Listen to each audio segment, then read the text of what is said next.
After the wedding, the couple made what would seem an unusual choice. They announced they would live here in Anglesey, an island off the northwest coast of Wales and on the very edge of Britain.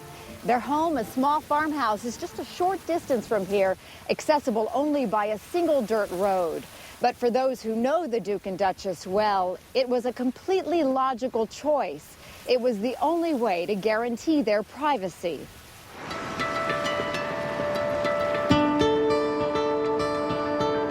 I don't want to be too rude about Anglesey. I personally love it. I think it takes a unique sort of person to enjoy that kind of environment. There really isn't a huge amount to do. There's a little cinema that you can go to. There's, you know, it's got everything you might need, but you have to work at it. You don't just walk down the street and find it straight away. So I think, you know, it definitely suits someone that likes the great outdoors, that wants that kind of isolation, that seclusion. You know, paparazzi photographers have to really go out of their way to get to Anglesey. Of course, the Duke has a very good reason for being in Anglesey. He was posted to the island for his job as a rescue pilot in the Royal Air Force, flying missions over the Irish Sea. Despite being a pilot, it has allowed William to keep his feet very much firmly on the ground. For William, his work is incredibly important. He wants to cling on to that normality in what was becoming and is going to become a very abnormal world in many ways. William and Catherine are not alone in craving a normal life. It's something various members of the royal family have been trying to achieve for years. The Duke's mother, Princess Diana, went to great lengths to ensure her children were given a regular upbringing. And his grandparents, the Queen and Duke of Edinburgh, enjoyed 5 years together in Malta while the Duke was on naval duty immediately after their wedding. It's always said that the Queen and Prince Philip, that their sort of happiest and most so-called normal years were the years between 1947 and 1952. And I think probably one of the things that if they were inclined to be disappointed about anything, they would feel it was sad that that phase couldn't have gone on a little bit longer.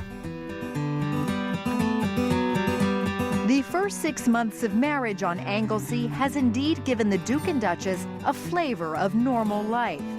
Catherine pops regularly to the supermarket and has been known to enjoy strolls with sister Pippa on the beach.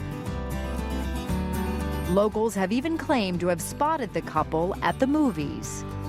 They really do enjoy what could be considered a normal life. You hear stories about Catherine and William going off to see the in-betweeners at the cinema and visiting restaurants and essentially living a normal life with no press intrusion. And, you know, I think that's an agreement between the press and Clarence House, that they will be left alone to just get on with a normal life. In Anglesey, the couple keep no live-in staff, so there is the usual debate about who does the chores, as the world discovered in the couple's engagement interview. I would say I'm getting better at cooking. Kate would say I'm getting a lot worse. I didn't give you enough chance to practice, though, maybe. No, that is true. I get quite lazy about cooking because, you know, when I come back from work and stuff, it's the last thing I want to do, really, is spend loads of time cooking. But when I was trying to impress Kate, I was trying to cook these amazing, fancy dinners, and all that would happen was I'd burn something would overspill, something would catch on fire, and she'd be sitting in the background just trying to help and basically taking control of the whole situation. But given their informal status as the most famous couple in the world, can their normal existence last? For William and Kate to suggest or even intimate that we are going to become normal, which would be great to the late Diana's ears, of course, I think is highly unlikely. It's a nice story, but in practice, I'm afraid it isn't going to work. I think a royal can lead. I think they've proved a royal can lead a normal life by the little publicity there's been in Anglesey. I mean, bar the fact in between when they got married and they photographed her at Waitrose. I mean, she must go to Waitrose hundreds of times and not be photographed. In fact, you might think that Anglesey was sort of somewhere where the man on the moon lives.